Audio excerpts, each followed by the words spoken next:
1, 2, 3, come on.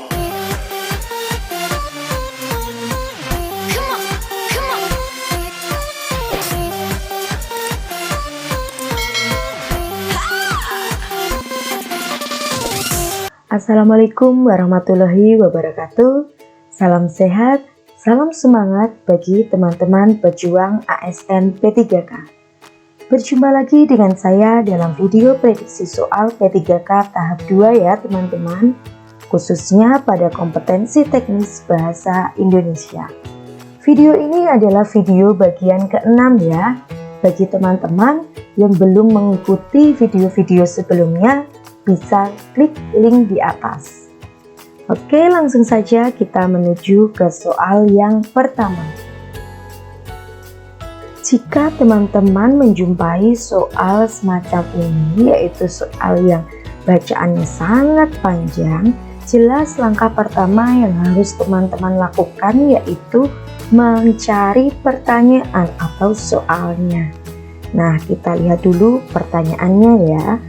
Rangkuman paling lengkap untuk teks tersebut di atas adalah, berarti kita disuruh mencari rangkuman yang paling lengkap. Jelas untuk mencari rangkuman kita harus membaca bacaannya ya teman-teman. Kita kembali terlebih dahulu pada bacaannya. Nah, bacaan ini berjudul komodo. Jelas kita secara tersirat kita akan mengetahui bahwa bacaan yang panjang ini akan menjelaskan tentang komodo. Nah, jelas kita harus memperhatikan waktu kita ya teman-teman dalam mengerjakan soal. Kita lihat terlebih dahulu.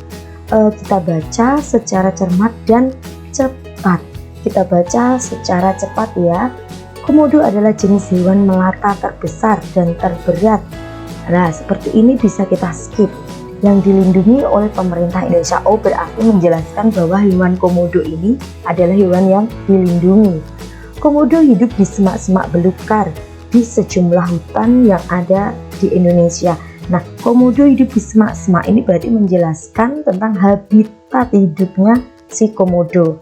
Komodo yang paling besar di Indonesia pernah diukur tinggi, berat, serta beratnya yaitu berat mencapai 166 kg. Seperti ini bukan merupakan intinya ya teman-teman, bisa kita skip. Lalu, namun untuk beberapa jenis komodo memang ada yang mencapai panjang. Nah, ini juga bisa kita skip. Komodo memiliki jenis kulit yang bersisik, berwarna abu-abu, bentuk moncongnya lancip, bagian tungkai lengannya kuat, dan memiliki ekor yang berotot. Nah, pada bagian ini adalah bagian yang penting juga teman-teman, menjelaskan apa ini ciri fisik dari komodo. Untuk mendeteksi keberadaan mangsanya yaitu bangkai binatang, komodo menggunakan indera penciumannya yang cukup kuat. Nah, ini adalah ciri-ciri khusus dari hewan komodo. Walaupun jaraknya beberapa meter di depan, namun ia sudah dapat menciumnya. Nah, ini adalah penjelasan dari kalimat sebelumnya.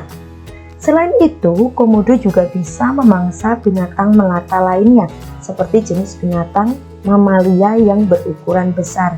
Nah, kalimat ini menjelaskan bahwa hewan yang dimangsa oleh komodo adalah binatang mamalia ya. Hampir di semua bagian gigi komodo tertutup oleh gusi, sehingga bagian giginya tidak terlihat. Uniknya, saat ia sedang makan dan mengunyah, gusinya akan berdarah karena hal itu menjadi media yang ideal untuk berkembangnya bakteri berbahaya. Nah, ini ada kata kunci di sini, uniknya, berarti ini menjelaskan keunikan yang dimiliki oleh komodo ini. Bakteri yang hidup di dalam mulut komodo tersebut akan menyebabkan darah korban yang ia gigit keracunan. Komodo akan menggigit mangsanya lalu membuntutinya agar mangsanya lemas dan tidak berdaya. Nah, ini juga merupakan keunikan atau keistimewaan dari hewan komodo ini ya teman-teman. Namun sayangnya binatang melata ini terancam punah. Hal ini disebabkan oleh para pemburu binatang yang tidak bertanggung jawab sehingga habitatnya menjadi rusak. Nah, ini menjelaskan bahwa habitat si komodo ini terancam punah, keberadaannya pun terancam punah. Nah, berdasarkan bacaan yang sudah kita baca secara sekilas tadi, kita bisa menentukan teman-teman apa yang ditanya tadi, rangkuman paling lengkap. Kita dapat menentukan rangkuman yang paling lengkap ya teman-teman. Sebelumnya kita baca terlebih dahulu opsi A sampai opsi E. Nah, kita baca terlebih dahulu opsi A. Komodo adalah binatang melata berkulit abu-abu, bersisik, bermoncong lancip, serta berlengan dan berekor kuat. Binatang pemakan bangkai dan binatang mamalia lain yang memiliki daya penciuman yang tajam dan gusi beracun ini sekarang hampir punah. Nah, kita lihat teman-teman, dari opsi A sampai E nanti kita bandingkan mana yang paling lengkap dan sesuai, jelas ya, harus sesuai dengan bacaan. Nah, pada opsi A ini kita lihat menjelaskan tentang ciri fisik komodo dan makanan, ya kan, makanan dari komodo itu, serta menjelaskan pula ini memiliki daya penciuman yang tajam, ciri khas yang dimiliki oleh komodo itu. Juga dia juga memiliki gusi beracun, ya kan, menjelaskan tadi ciri unik dari komodo, ciri yang dimiliki oleh komodo yang tidak dimiliki oleh hewan yang lainnya. Nah, dijelaskan pula hampir punah, hewan ini sekarang hampir punah. Nah, ini juga sudah lengkap ya. Yang A ini sudah paket lengkap, tapi kita lihat dulu, kita bandingkan dengan opsi yang lainnya. Kita lihat opsi B. Komodo adalah binatang yang hidup di semak-semak belukar hutan Indonesia. Ini menjelaskan habitatnya ya. Komodo adalah binatang pemakan bangkai dan binatang mamalia lainnya. Komodo saat ini hampir punah. Ini betul ya pada opsi B ya teman-teman, tetapi masih kurang lengkap karena ciri khususnya tadi tidak disebutkan. Jadi bisa kita lewati dulu. Kita lihat opsi C. Komodo adalah hewan melata terbesar dan terberat di Indonesia. Komodo termasuk binatang pemakan daging yang saat ini hampir punah. Untuk opsi C jelas ini adalah pernyataan umum saja ya teman-teman. Jadi kita bisa mempaskan opsi yang C karena kurang detail. Lalu yang D. Komodo memiliki gusi beracun yang gigitannya membuat mangsa keracunan, lemas dan tidak berdaya. Komodo saat ini hampir punah karena habitatnya dirusak oleh pemburu binatang yang tidak bertanggung jawab. Nah, untuk opsi D ini juga benar, namun tidak menjelaskan tentang ciri fisik dari si komodo tadi, padahal dijelaskan tadi ya teman-teman. Jadi opsi D ini kurang lengkap. Kita menuju yang terakhir, opsi E. Komodo termasuk binatang yang dilindungi karena termasuk binatang melata terbesar dan terberat. Binatang ini memiliki kaki dan ekor yang kuat. Kulitnya bersisik berwarna abu-abu. Nah, untuk opsi yang E, kita lihat. Jadi komodo ini dilindungi karena binatang melata terbesar dan terberat. Apakah seperti itu teman-teman? Jelas tidak ya. Jadi opsi yang tepat yang mana? Opsi yang tepat adalah A. Cara merangkum teks laporan hasil observasi adalah dengan menyusun kerangka laporan dengan mencari informasi pokok yang ada dalam teks tersebut. Informasi pokok dalam teks berjudul Komodo adalah definisi fisik dan habitat komodo. Jadi yang tepat adalah A ya teman-teman. Oke, next kita menuju soal selanjutnya. Nah, langsung saja kita lihat soalnya. Jika ditinjau berdasarkan isinya, teks tersebut termasuk teks deskriptif. Nah, sebelum teman-teman membaca bacaannya, saya akan mengingatkan kembali materi tentang macam-macam teks deskripsi. Ada 5 macam teks deskripsi ya teman-teman. Yang pertama yaitu teks deskriptif atau teks deskripsi objektif, yaitu teks yang penggambaran objeknya apa adanya menurut keadaan objek yang sebenarnya tanpa penambahan opini dari penulis. Yang kedua, teks deskriptif spasial adalah teks deskriptif yang penggambaran objeknya hanya berupa tempat, benda, ruang, dan yang lainnya. Yang ketiga yaitu teks deskripsi temporal. Adalah teks deskripsi yang menggambarkan keadaan objek dalam waktu tertentu. Nah, ini ada kata kuncinya ya di sini teman-teman, temporal. Jelas yang namanya temporal berarti menjelaskan tentang waktu ya. Jadi teks deskripsi temporal ini menjelaskan tentang atau mendeskripsikan tentang suatu keadaan dalam waktu tertentu. Yang keempat yaitu teks subjektif atau teks deskripsi subjektif, yaitu teks deskripsi yang penggambaran objeknya menurut kesan yang dimiliki oleh penulis teks.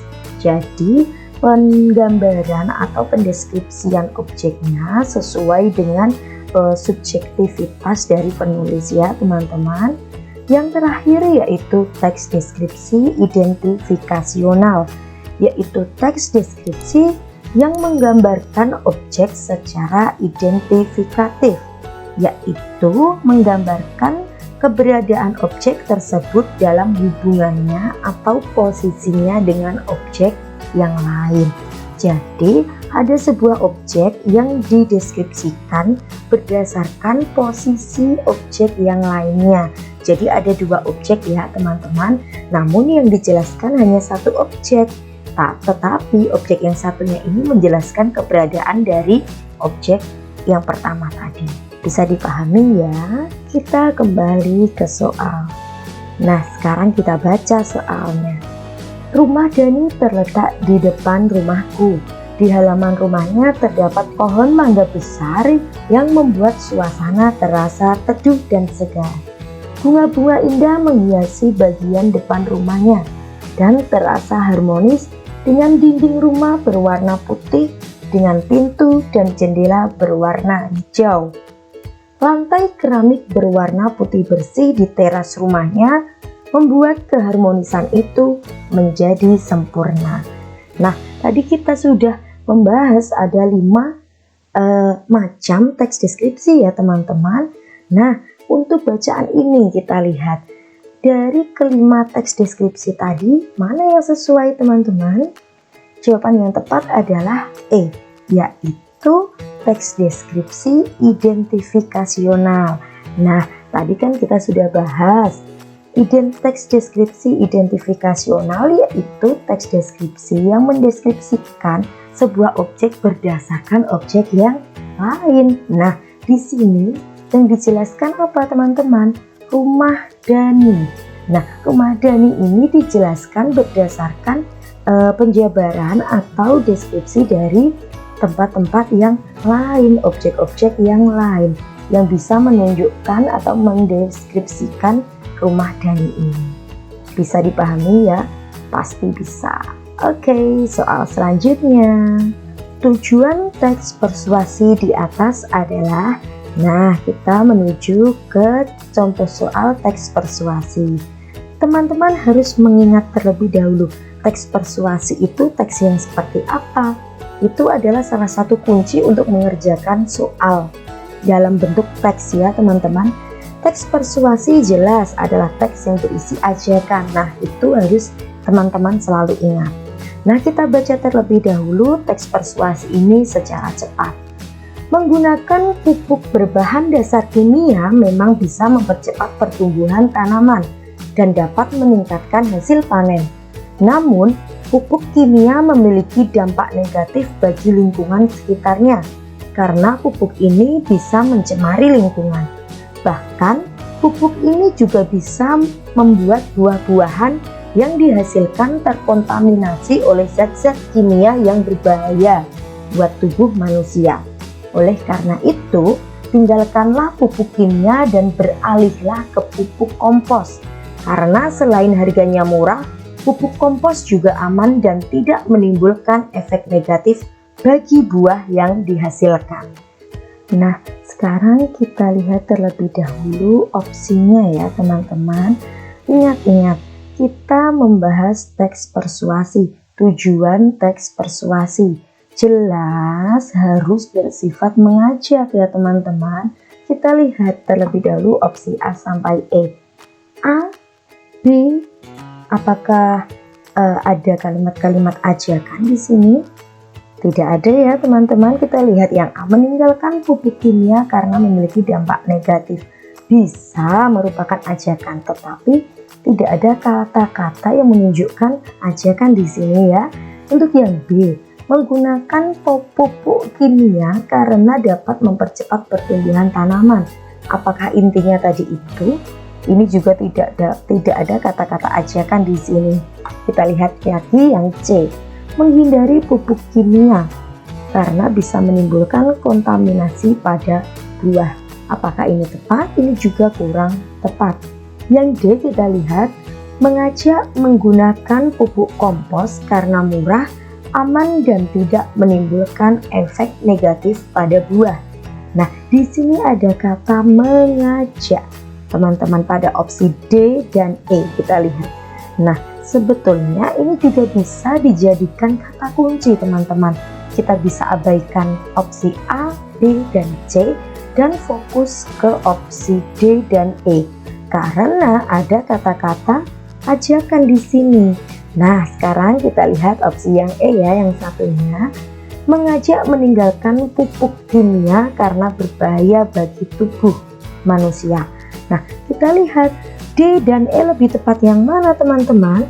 Jawaban yang tepat adalah D, karena ini lebih jelas, ini lebih tepat ya teman-teman.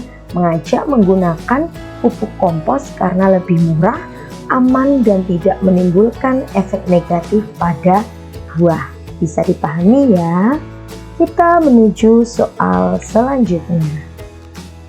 Seorang guru menggunakan pendekatan pembelajaran bahasa tertentu dengan anggapan bahwa pemerolehan bahasa itu terjadi melalui pengkondisian atau pembiasaan.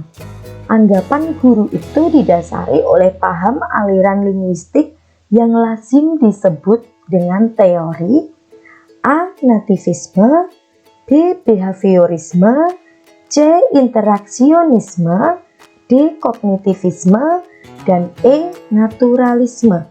Mana dari opsi A sampai E yang tepat teman-teman? Opsi yang tepat adalah B. Aliran behaviorisme. Aliran behaviorisme adalah aliran yang beranggapan bahwa belajar merupakan hasil faktor eksternal yang dikenakan kepada suatu organisme.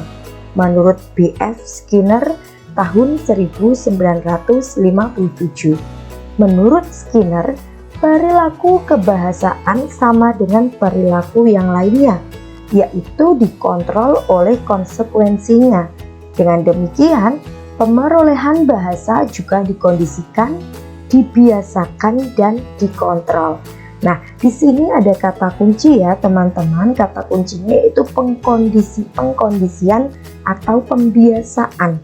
Jelas untuk teori pembiasaan adalah teori milik Skinner ini. Teori milik Skinner ini termasuk dalam aliran behaviorisme. Teman-teman harus mempelajari kembali ya macam-macam teori ini.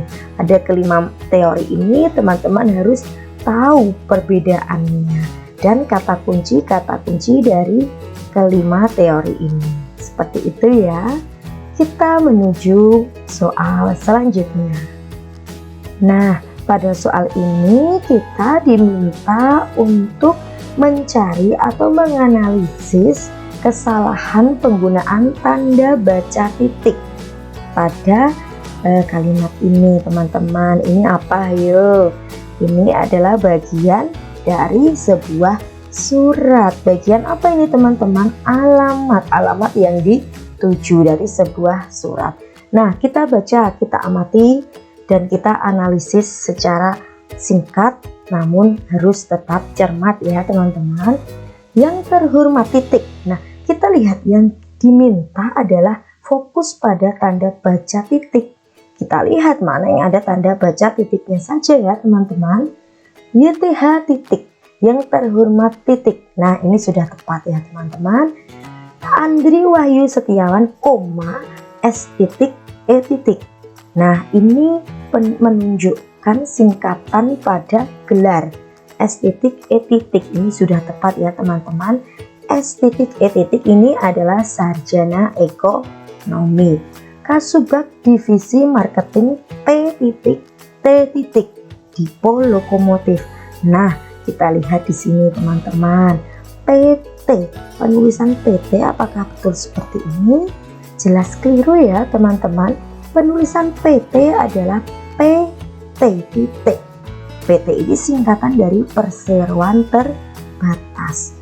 PT, penulisan PT ini sama halnya dengan penulisan MK, MA, seperti itu ya. Penulisannya MA titik, MK titik, bukan P titik, T titik, PT titik, seperti itu ya. Lalu kita lihat lagi, Jalan Sinduadi 45, Yogyakarta titik. Nah, di sini ngapain ya dikasih titik? Ini keliru ya teman-teman. Setelah menunjukkan tempat atau kota tidak perlu dikasih titik. Kita lihat sekarang opsi A yang terhormat titik ini sudah betul ya teman-teman. Yang B, nah ini salah, ini keliru. Tetapi yang ini betul. Kita lihat lagi opsi yang lain dulu. SE dan Yogyakarta titik ini salah ya. Tapi SE-nya betul, berarti bukan opsi ini yang kita cari. Lalu yang D, P titik, T titik dan Yogyakarta titik. Nah, ini tepat ya teman-teman.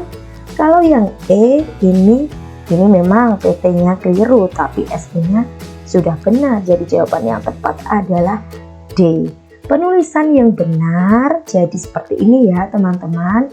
PT titik dan Yogyakartanya tidak menggunakan tanda titik. Nah, saya kira teman-teman untuk penulisan atau penggunaan tanda baca ini sudah mumpuni, sudah paham. Jadi jika ada soal-soal semacam ini, teman-teman harus yakin dengan jawaban teman-teman.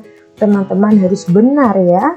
Teman-teman harus menjadikan soal ini adalah soal bonus karena sudah di luar kepala. Nah, pada tahap 1 kemarin, soal mengenai penggunaan tanda baca baik titik, koma itu keluar ya teman-teman. Jadi teman-teman bisa lebih mendalami materi-materi yang berkenaan dengan tanda baca ini. Oke, pasti bisa ya teman-teman. Next, soal selanjutnya. Nah, pada soal kali ini kita diminta untuk mengubah kalimat yang tidak efektif agar menjadi kalimat yang efektif. Kita baca terlebih dahulu kalimatnya ya teman-teman. Setiap harinya dia keluar masuk hutan untuk merumput serta merawat dan menanam pohon. Nah, kita cari, kita ubah menjadi kalimat yang lebih efektif. Kita lihat opsi yang A. Setiap harinya dia keluar masuk hutan untuk merumput dan merawat dan menanam pohon. B. Setiap harinya dia keluar masuk hutan untuk merumput karena pohon perlu dirawat. C. Setiap harinya dia keluar masuk hutan untuk menanam dan merawat pohon sambil merumput. D. Sambil merumput setiap hari dia keluar masuk hutan karena pohon perlu ditanam dan dirawat. E. Di samping merumput, setiap harinya dia keluar masuk hutan untuk menanam pohon dan dirawat. Nah, langsung saja kita analisis satu persatu dari opsi A sampai opsi E ya teman-teman.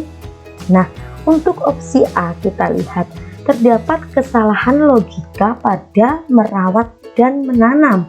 Urutan yang lebih logis adalah menanam terlebih dahulu, baru merawat ya teman-teman. Kita lihat di sini. Setiap harinya dia keluar masuk hutan untuk merumput dan merawat dan menanam pohon. Nah, terdapat kesalahan logika di sini. Seharusnya menanam pohon terlebih dahulu baru merawat. Kesalahan kedua dari opsi yang A yaitu kita lihat di sini. Ada dua penggunaan kata dan. Padahal harusnya dan ini terletak di bagian akhirnya ya teman-teman. Jadi jelas opsi A ini sangat tidak efektif. Sekarang kita menuju yang opsi B. Setiap harinya dia keluar masuk hutan untuk merumput karena pohon perlu dirawat. Nah, kita lihat teman-teman, apakah pada kalimat awal ada kalimat yang menunjukkan pohon perlu dirawat ini? Jelas tidak ya. Jadi opsi B ini tidak sesuai dengan inti dari kalimat awal. Kita hempaskan yang B. Sekarang kita menuju yang C. Setiap harinya dia keluar masuk hutan untuk menanam dan merawat pohon sambil merumput. Nah, kita lihat di sini teman-teman. Inti kalimat pada opsi C sama dengan inti kalimat pada kalimat awalnya. Namun hanya ini diubah, merumputnya terletak di akhir, tetapi tidak mengubah dari inti atau makna kalimat ya. Kita save dulu jawaban yang C. Kita menuju jawaban D. Sambil merumput, setiap hari dia keluar masuk hutan karena pohon perlu ditanam dan dirawat. Nah, sambil merumput ini seakan-akan pekerjaan yang lebih utama adalah merumput. Padahal di sini tidak disebutkan pekerjaan utamanya merumput ya teman-teman. Selain itu, pada opsi B kita lihat ada kalimat pohon perlu ditanam dan dirawat. Tidak sesuai dengan inti kalimat pada kalimat awal ya teman-teman. Jadi opsi D ini kurang tepat. Kita menuju opsi yang terakhir. Di samping merumput, setiap harinya dia keluar masuk hutan untuk menanam pohon dan dirawat. Nah, kita lihat opsi yang E. Di samping merumput, ini juga seolah-olah pekerjaan utamanya yang dilakukan adalah merumput terlebih dahulu, baru merawat dan menanam pohon. Padahal intinya bukan seperti itu ya teman-teman. Merumput, merawat, dan menanam pohon ini dilakukan dalam waktu yang bersamaan. Jadi jawaban E kurang tepat. Jawaban yang tepat adalah jawaban yang C. Setiap harinya dia keluar masuk hutan untuk menanam dan merawat pohon sambil merumput. Bisa dipahami ya teman-teman? Baiklah teman-teman, saya akan mempersembahkan sebuah pantun sederhana bagi teman-teman semua. Pagi lebaran makan ketupat, berasnya agak sedikit berderai. Meski badan dan pikiran penat, impian besar haruslah tercapai. Salam semangat bagi teman-teman pejuang P3K. Ingat, perjuangan tinggal selangkah lagi. Persiapkan diri, lakukan semaksimal mungkin, dan usahakan ini adalah tes pertama dan terakhir kalian. Salam semangat dari saya, Weda Enita Sasanti, pejuang P3K tahap 1. Wassalamualaikum warahmatullahi wabarakatuh.